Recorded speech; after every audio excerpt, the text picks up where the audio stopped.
Hi, my name is Aya, and I'm a medical student working in Dr. Scansselberry's laboratory, and I'm excited to share my project at this year's URS titled The Mystery of TRPV1, Its Role in Febrile Seizures. If you are a parent or the caregiver of a child, you know how stressful it can be when your child is sick with a fever, but it can be even more stressful if your child is also having seizures while febrile.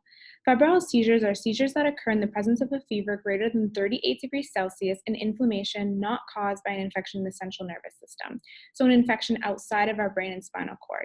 Measles and influenza are both infections that have been linked to febrile seizures in the past. Febrile seizures are the most common form of childhood seizures affecting children between 3 months to 6 years of age, and it's estimated that 3 to 5% of children in North America will experience a febrile seizure by the time they're 5 years old. The exact mechanism by which febrile seizures occurs is not completely understood, but here's what we know so far. When a child is sick with a fever, one of the ways that the body will try to cool itself down is by hyperventilating or increased breathing. When you increase breathing, you blow off a lot of carbon dioxide. This loss of carbon dioxide will cause the blood pH to rise, a condition known as alkalosis. This fever-induced hyperventilation and subsequent alkalosis increases a child's susceptibility to having febrile seizures. One of the molecules that we believe might be implicated in the involvement of the pathogenesis of febrile seizures is TRPV1, which is short for transient receptor potential vanilloid. These are heat-sensing cation channels found in our cell membranes that are activated by heat, low or acidic pH, and capsaicin, which is the molecule in peppers that makes your mouth feel hot and spicy. TRPV1 is also sensitized by a number of inflammatory molecules, meaning that TRPV1 is more likely to be activated in the presence of inflammation. TRPV1 receptors are located in our central and peripheral nervous system, and previous studies in our laboratory have shown that peripheral but not central TRPV1 activation increases febrile seizure susceptibility. This study also showed that the vagus nerve, shown here in yellow, which is a nerve of the peripheral nervous system, is involved in our respiratory response to hyperthermia or elevated body temperatures. One area of the vagus nerve that contains many TRPV1 receptors is the nodus ganglion, which is shown here. So this led us to the question to ask, does TRPV1 activation in the vagal nodus ganglion exacerbate febrile seizures? To answer this question, we injected day-one-old rats with shRNA in the treated group and scrambled shRNA in the control group. These injections were made in the vagal nodus ganglia to inhibit the expression of TRPV1.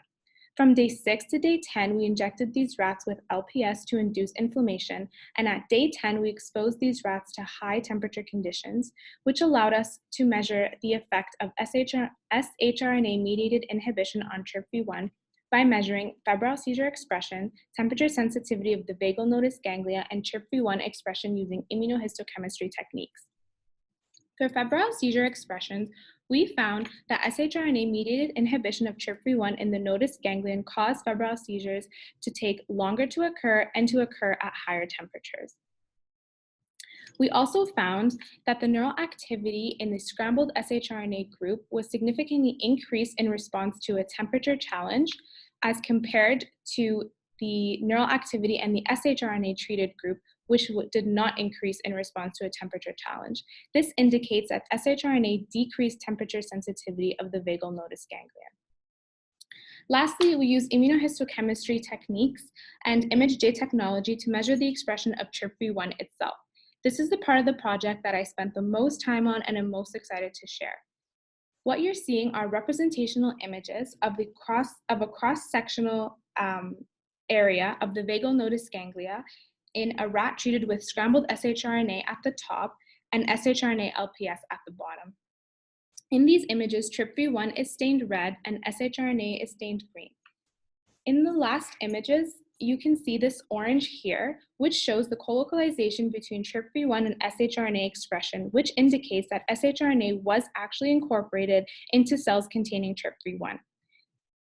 As you can see, TRPV1 expression in the scrambled LPS group is much brighter as compared to that in the shRNA-treated group. These results are still being analyzed, but our preliminary data is showing a trend towards lower TRPV1 expression in shRNA-treated rats. In summary, our data indicate that inhibition of TRPV1 receptors in the vagal nodus ganglia decreased febrile seizure susceptibility, possibly by reducing vagus nerve activity in response to hyperthermia. Work is still ongoing to determine how effective shRNA is at reducing TRPV1 expression in the febrile seizure model. But what we can say is that understanding the febrile seizure pathogenesis is really important because this can provide a framework for future pharmacological therapies that can offer relief for parents and children affected by febrile seizures. Lastly, I just want to acknowledge my lab members and collaborators and the Canadian Institute of Health Research for funding this project. These are my references, and thank you very much.